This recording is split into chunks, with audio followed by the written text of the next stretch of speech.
L'Éternel dévaste le pays et le rend désert. Il en bouleverse la face et en disperse les habitants.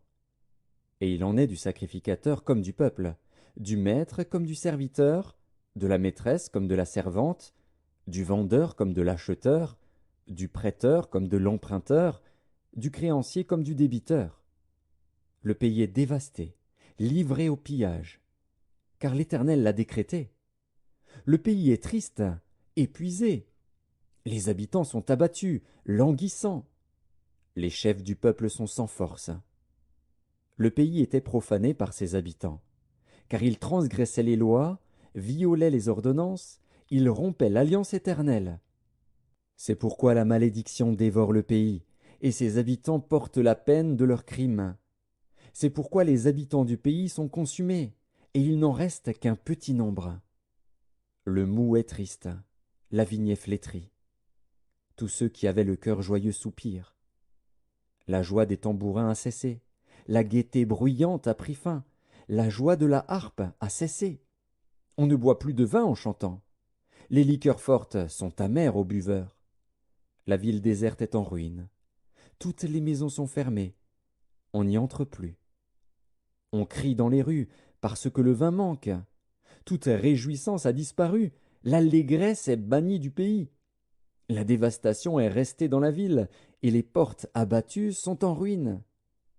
Car il en est dans le pays, au milieu des peuples, comme quand on secoue l'olivier, comme quand on grappille après la vendange.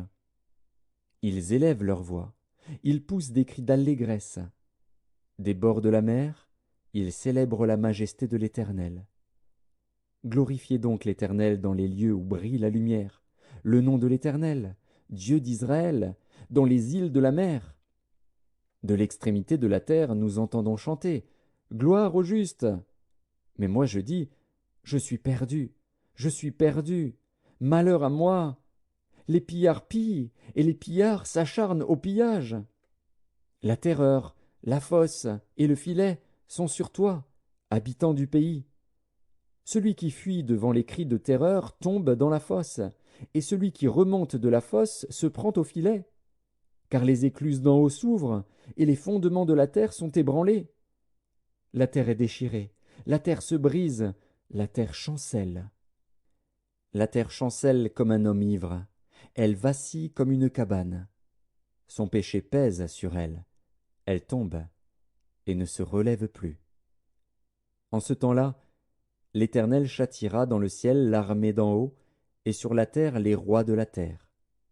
Ils seront assemblés captifs dans une prison, ils seront enfermés dans des cachots, et, après un grand nombre de jours, ils seront châtiés. La lune sera couverte de honte, et le soleil de confusion, car l'Éternel des armées régnera sur la montagne de Sion et à Jérusalem, resplendissant de gloire en présence de ses anciens. Ésaïe, chapitre 25. Ô Éternel, tu es mon Dieu. Je t'exalterai, je célébrerai ton nom, car tu as fait des choses merveilleuses. Tes desseins conçus à l'avance se sont fidèlement accomplis.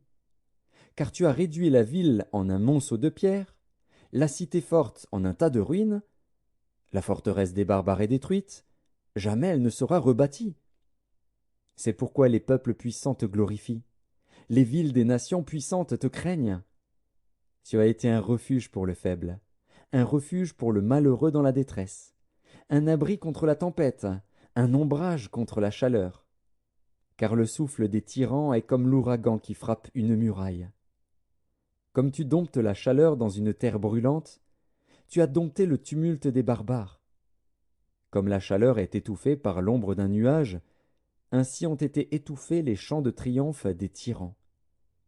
L'Éternel des armées prépare à tous les peuples, sur cette montagne, un festin de mets succulents, un festin de vin vieux, de mets succulents, pleins de moelle, de vin vieux, clarifié. Et, sur cette montagne, il anéantit le voile qui voile tous les peuples, la couverture qui couvre toutes les nations. Il anéantit la mort pour toujours. Le Seigneur, l'Éternel, essuie les larmes de tous les visages.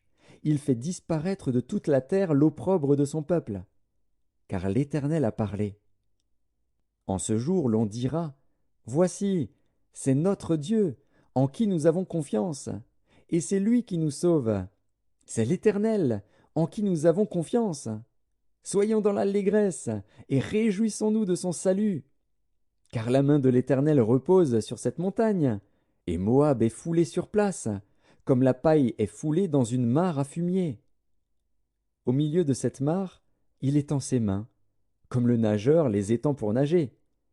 Mais l'Éternel abat son orgueil, et déjoue l'artifice de ses mains. Il renverse, il précipite les fortifications élevées de tes murs, il les fait crouler à terre, jusque dans la poussière. Ésaïe, chapitre 26. En ce jour, on chantera ce cantique dans le pays de Juda. Nous avons une ville forte, il nous donne le salut pour muraille et pour rempart. Ouvrez les portes,